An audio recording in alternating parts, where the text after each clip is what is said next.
students, again I welcome you all for the online classes of Triveni Memorial Senior Secondary School. And today, by this video, I am going to give you the explanation of the chapter Deep Water by William Douglas, and this chapter is from book Flamingo. Now, before starting with the explanation, let's have a word about the author.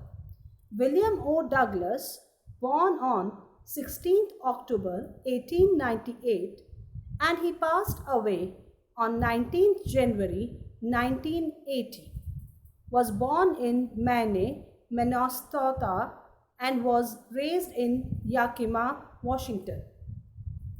He was an American jurist and politician. He served as an Associate Justice of the Supreme Court of the United States. He was nominated at the age of 40 by Presidents Franklin D. Roosevelt and was the youngest justice appointed to the court and served for the longest term in the history of the Supreme Court. Introduction of the chapter. In this story, Douglas talks about his fear of water and how he finally overcomes it with strong willpower, courage, hard work, and firm determination. Once he took courage, the fear vanished. That shows most of our fears and baseless. Fear creates dangers where there is none. The writer's experiences further confirm the proverbial truth: where there is a will, there is a way. Theme of the chapter. Deep Water deals with the childhood fear of Douglas.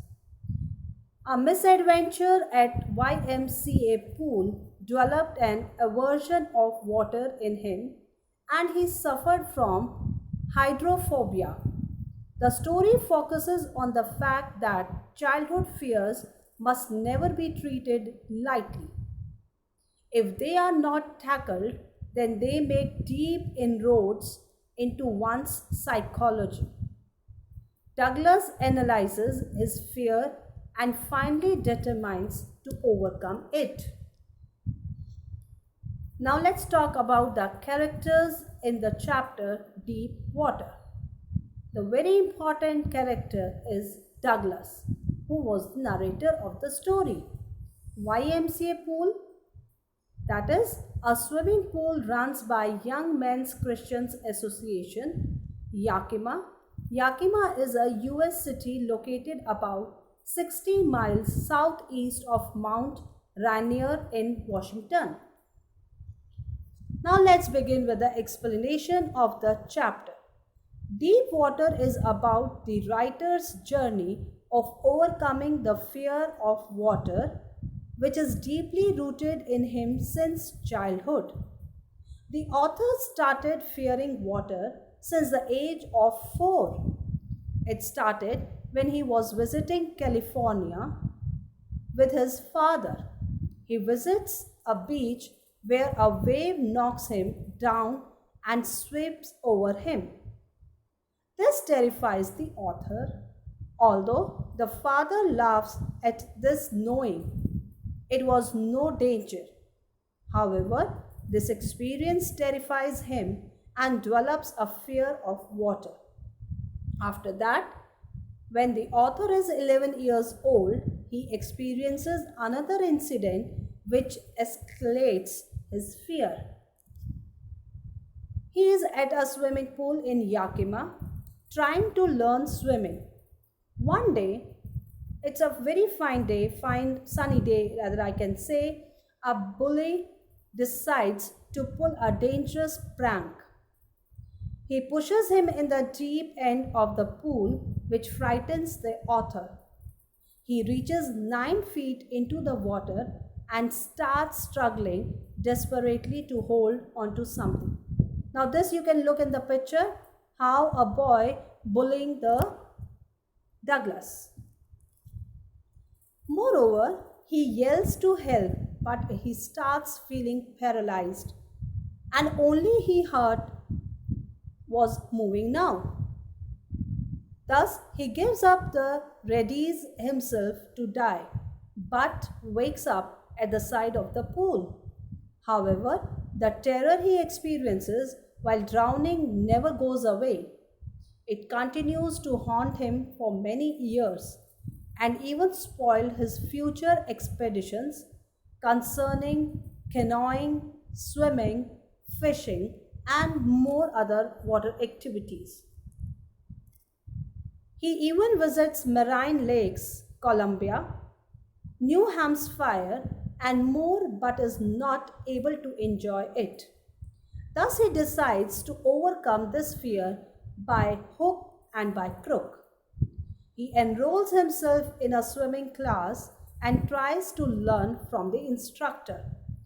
The instructor teaches him many tips and tricks for swimming. He begins with the inhaling and exhaling part, then he practices it for many weeks. Further, he moves on to the kicking the legs on the side of the pool. Finally, he combines all this with the final move of swimming. Although the author knows how to swim, he is still terrified of water.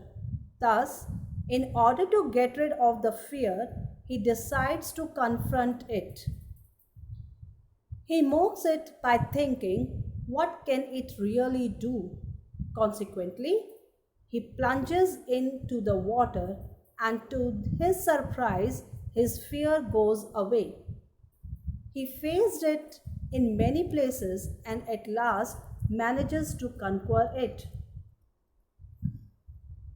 Now, finally, there ends with the chapter. And now, here we talk about the chapter highlights. In short, it's a summarized way. I'm going to tell the major points of the chapter. Deep Water is an excerpt from Form of Men and Mountains written by William O. Douglas. It is an autobiographical description of how the author develops the fear of water and thereafter how he finally overcame it. He narrates that his aversion to water started when he was 3 or 4 years old and his father took him to the beach in California. There he was knocked down by the waves and was almost buried down in the water. When he was 10 or 11 years old, he joined the YMCA pool to learn to swim. One day, when he was sitting on the side of the pool all alone, a big bruiser of a boy picked him up and threw him into the deep end of the pool. He went at once to the bottom. He was frightened, but thought of a strategy to save his life. He decides to hit the bottom of and take a big jump to come to the surface and lie flat on it, and then paddle to the edge of the pool. But it seemed his way down was very long. Before he touched the bottom, his lungs were about to burst. Though he tried to take a big jump, he came up very slowly. As a result, he went down for a second time. His lungs ached and he started feeling dizzy. He jumped, his feet touched the bottom, but it made no difference. When he went down the third time, he sucked a lot of water while trying to breathe air. Then all his efforts stopped and he had a blackout. He was overpowered by fear and eventually fainted. After this incident, his fear of water worsened and he did not go swimming or fishing or to any other water spot for many years. Finally, one October, he decides to overcome his fear of water. He hired an instructor to learn to swim. He started practicing swimming. Bit by bit, he shed part of the panic that seized him. The instructor tied a belt around his waist and connected it to a pulley with a rope. The author practiced day after day till he began to get back his confidence. He was able to swim the length of the pool on his own. Though the instructor was satisfied, the author felt that on many occasions his old fear of water would return. So he continued relentlessly to swim in different water bodies till he was confident that he had overcome his fear. Finally, to test if he had lost the last vestige of fear, Douglas went up to the Titan of Conard Meadows, up the Conard Creek trails to Meaday Glaciers, and camped in High Meadow by the side of Warm Lake. As he had experienced the terror of death, his will to live grew most intensely. This made him fearless and confident. So students, here I end with the video. Hope the video is clear. So thanks for watching. Be safe.